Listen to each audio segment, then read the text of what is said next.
Alright guys, today I'm going to continue teaching you guys how to drift in GTA 5.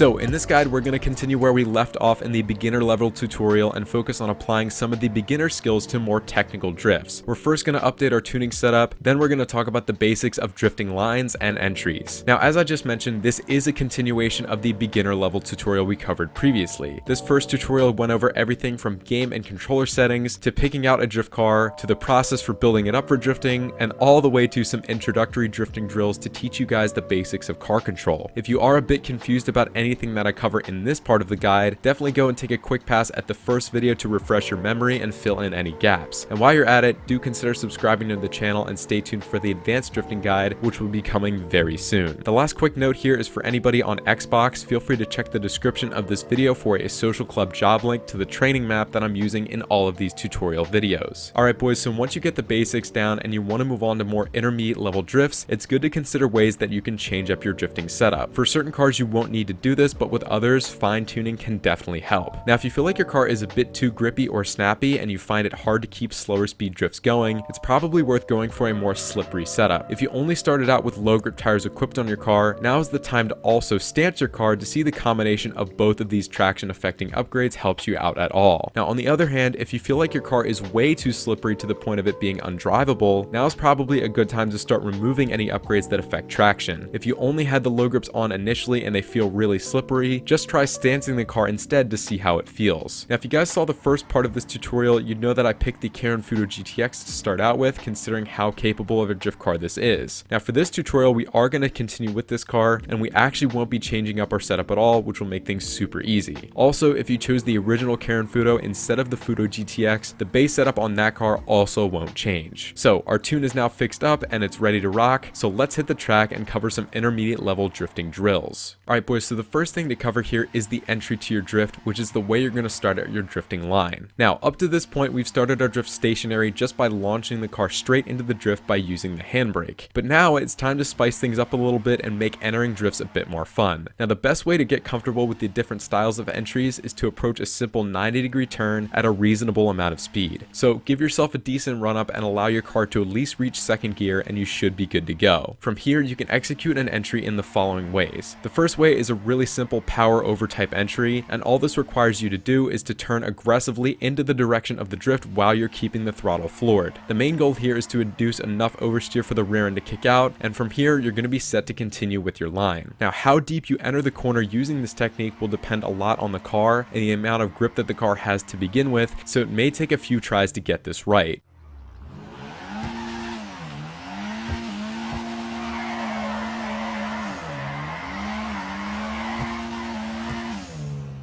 Now, the next way is a bit more fun and is known as a power on type entry. This is pretty similar to powering over, except we're going to approach the turn at a slower speed, then quickly let off the throttle and press it again while turning in the direction of the drift. Getting on the power at the right time while steering in the direction of the turn will help to kick the rear end out very easily for initiating that drift.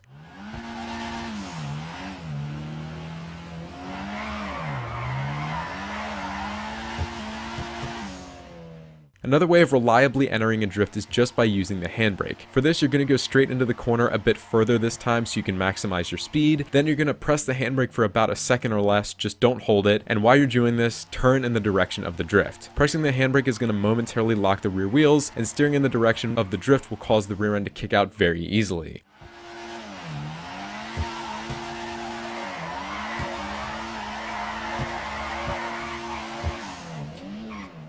Now, the last main way of entering the drift is through something called a Scandinavian flick, which relies on aggressively shifting the weight of the car to break traction and initiate a drift. Now, to do this, you're going to want to go a bit faster than in the previous methods, and you're going to start the entry a bit earlier. Now, to actually do the Scandinavian flick, approach the corner straight, then in a very quick motion, turn opposite the direction of the drift, and then turn rapidly back into the direction of the drift to offset the car and to get the rear end loose.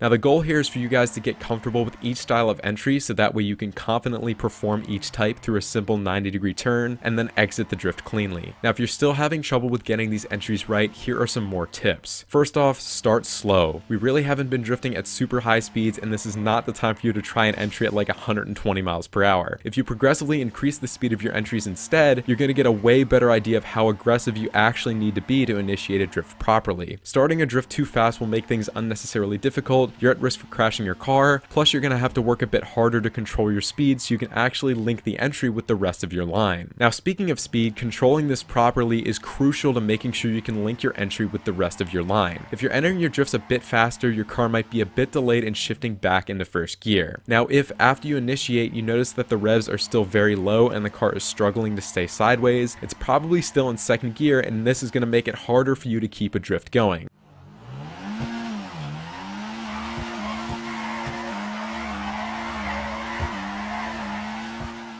Now in this case, what you can do is quickly let off and then reapply the throttle, or you can tap the handbrake to kick the car back into first gear so you can continue your drift.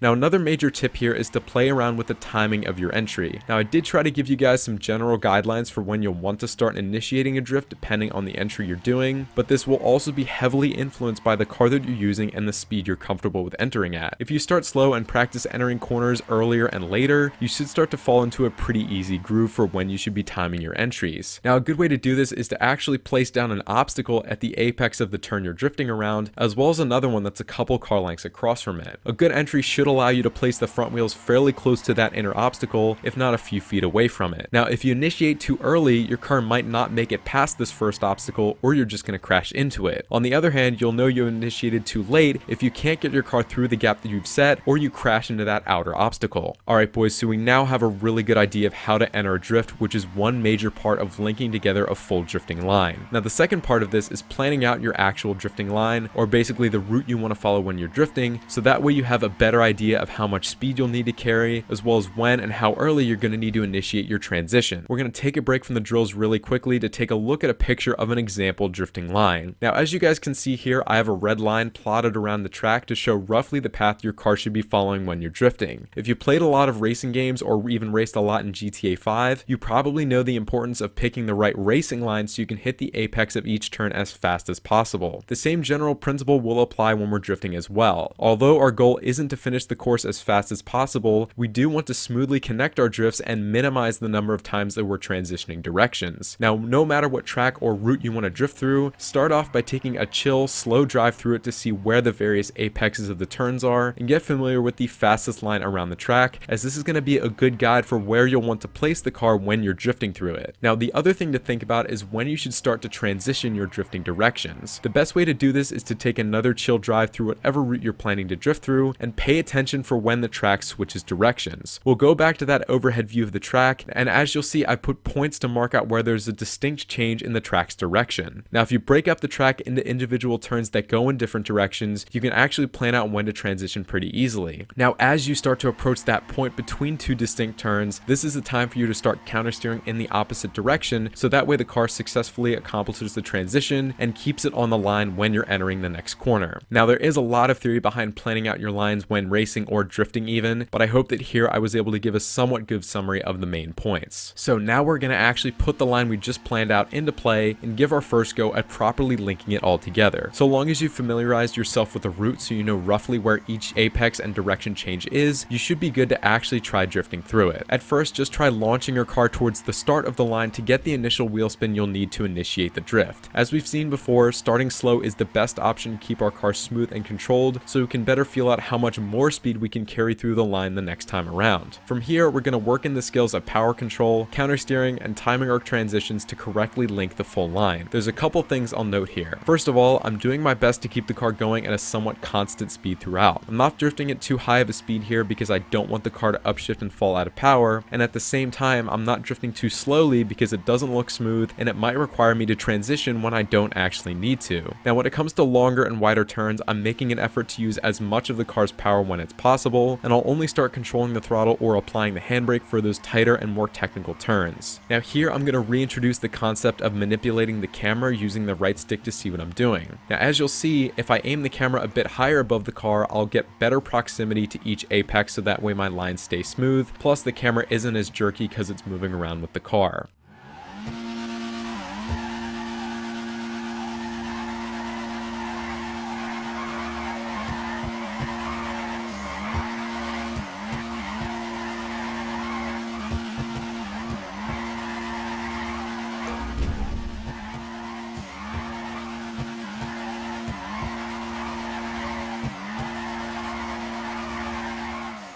Now when we've gotten through the line that we just set up and we can consistently link it up smoothly, then we can add in the entry as the line starts. Now as I've said before, we're going to enter slowly to start, and then we're going to start to build up speed to test our car's limits. Pay attention that you're not entering the turn too fast, and obviously control the car's power as necessary to slow the car down and make sure it's in first gear so you can smoothly link the entry with the rest of your line. Now with enough practice with both planning and executing your lines as well as picking the entry style that fits the best for you, you should eventually be able to instinctively know what route to follow and when to transition on the fly without as much of the prep work that I just went over. Once you master one specific line, try applying these skills and the aforementioned techniques to other layouts, and things are going to start to seem much easier for you.